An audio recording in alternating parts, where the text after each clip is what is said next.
twe twumva bamukatira kubera ko burani no gusebya ababyeyi kugira ngo aze twaje gukingiza nawe ahetse igipupe. Byari mu gitondo cyo kuri uyu wa mbere ku kigo nderabuzima cya Kabarore giherereye mu karere ka Gatsibo nibwo haje kumvikana inkuru y'umugore ngo wari umaze igihe kinini ahagaragara ahetse igipupe, ariko bamwe mu babyeyi bagakeka ko ari umwana aba yaje gukingiza, nyamara ngo yazaga yitwaje iki gipupe mu mugongo ndetse yanagifurebye, aho ngo yabaga agamije kwiba abaturage telefone nk'uko abo baturage basobanura uko baje kumuvumbura. Uriya mu mama ukuntu nari muzi ubushe twaje gukingiza, tugeze ahangaha umudamu yari kwicaranye abura telefone, abuze telefone aba ari njye basaka we yagiye, maze kugenda kongera gukingiza ku bwa kabiri nabwo uriya mama yari kwicaranye nawe abura telefone.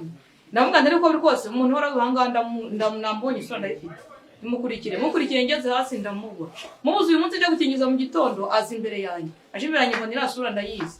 Noneho ninjiye aho twakingirizaga ndamubura, mubuze nza kumubona aje gushira iruhande rwanjye, nawe se mada umwana warangana iki ko duhora duhurira ahangaha, umwana wangana iki ko ndi kubona adakura. Arambwira ngo kubera iki se, ndavuga nti nyine nuko duhora duhurira ahangaha nimbwira amezi uje gukingiza. Arambwira ngo wanjye nagahinja. Ndavuga nti ntari sinzi ukuntu yarebye hirya nkora nkozeho numva n'uruntu ruri gufobegana. Ndavuga noneho mpita mbakujya kubwira muganga nti nasi wa mugore urutwiba. Abanye ngiye kubwira muganga arahaguruka ariruka, yirutse mbwira muganga ntabwo kurikira bodara arirutse, ahita yiruka ahita mugaruye atwikuriye tubona n'igipupe. Nuko tubibona gutyo rero. Ababyeyi muri kuvuga ngo mwumiwe.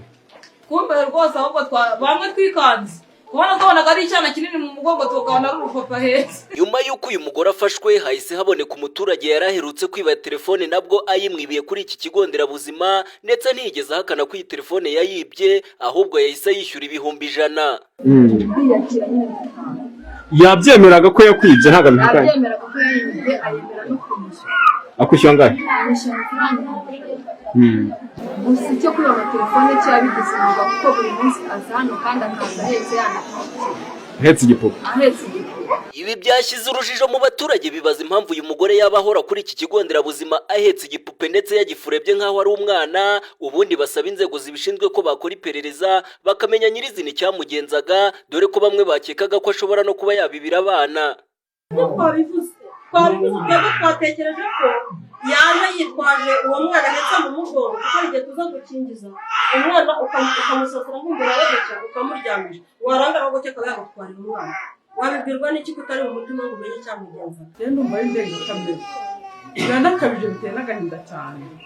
Yashebije ababyeyi rwose kuriya mu mama avuze namukatira pe kuko ashebeje ababyeyi 100%. Twe twumva bamukatira kubera ko burani no gusebya ababyeyi kugira ngo aze twaje gukingiza nawe ahetse igipupe.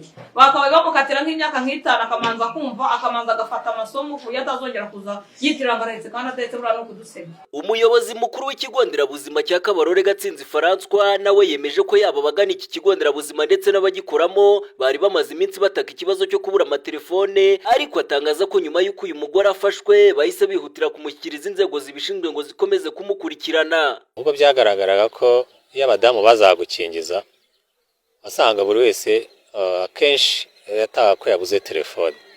Ubwo rero bitewe n'uko twashyizeho ingamba twagerageje kumenya umuntu ushobora kuba atwara izo telefone. Ubwo rero twashyizeho ingamba zo kugira ngo tumenye umuntu uwo ari wese uje ikimuzanye. Niho haje kugaragara rero ko uriya mubyeyi yaje ahetse igipupe afite gahunda yo kwiba amatelefone y'ababyeyi. Icyo twakoze nk'ubuyobozi baje barabimbwira kubera ko ababyeyi bari batangiye kumwanjama basa nkaho bamugota, namufashe mushyira muri office nganira nawe, ndetse ahita hagaragara n'undi muntu yaramaje iminsi atwaye telefone. Umubyeyi arabyemera atubwira ko aza nyine afite gahunda yo kwiba telefone. Nta kindi cyabaye rero twamushyikirije inzego zibishinzwe RIB, ubu ari mu maboko ya RIB kugira ngo akomeze bakurikirane icyo kibazo ndetse n'abana ashobora kuba yaribye biba byaba ngombwa akaba yanabariha. Twashoje gutunganya iyi nkuru uyu mugore wahoranaga igipupe mu mugongo abeshya ko ari umwana, imyirondoro itaramenyekana neza, dore ko bamwe bavuga ko asanzwe atuye mu kagari ka Bukomane, ariko abandi bakavuga ko asanzwe avuka i Kigali. Gusa abaturage bakavuga ko atari ubwa mbere bamubonye, dore ko ngo no mu bindi bice bitandukanye ngasanzwe akoramo ubu bujura, ariko kuri ubu ngubu inzego zibishinzwe zikaba zari zamaze kumuta muri yombi ndetse n'iperereza rikaba rikomeje, ariko abaturage bagakomeza gusaba ko yakurikiranwa byimbitse ndetse bakamenya impamvu nyamukuru yaba imutera guhorana igipupe mu mugongo. Umuyange Jean Baptiste, BTN TV, mu karere ka Gatsibo.